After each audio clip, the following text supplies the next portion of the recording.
Tonight, only on 11 Alive, a University of Georgia professor and his wife are stranded in Peru's historic city, Machu Picchu, along with hundreds of others.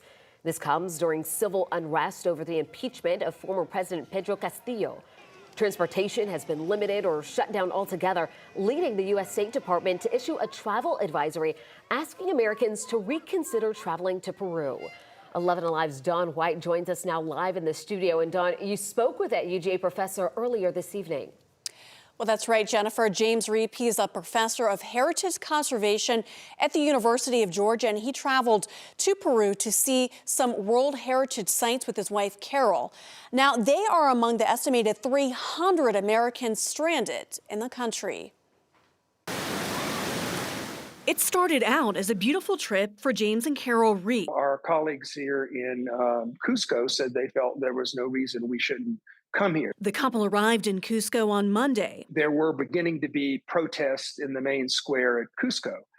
And so our travel agent here said, basically, if you want to get to Machu Picchu, we suggest you go today. The protest escalated, and the Reeps realized they weren't coming back to America anytime soon. We were told that all the trains had stopped, that protesters were blocking the tracks, and that there would be no more trains. James sent 11 Alive this picture of some of the damage to train tracks. In order for the train to come back, they're going to have to repair the train tracks, which we understand they're beginning to do. The Reeps sent us this video of the line of people registering to evacuate as emotions begin to boil over. I think mostly frustration. I think that we are not getting clear messages from the government. We don't have answers from our embassies.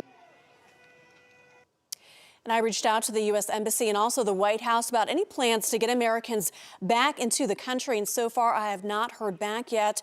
James says he's gotten limited information from the embassy and is being told to do whatever local authorities say. Don, certainly a frustrating situation. Peru has been in a state of political unrest for years now. Back in 2020, the country had 3 presidents in just a matter of 5 days. But things escalated 9 days ago when the president announced he would be dissolving Congress and replacing it with an emergency government. Congress defied the move and voted to impeach the president. His successor has now suggested holding presidential elections as soon as next year in order to stop the protests.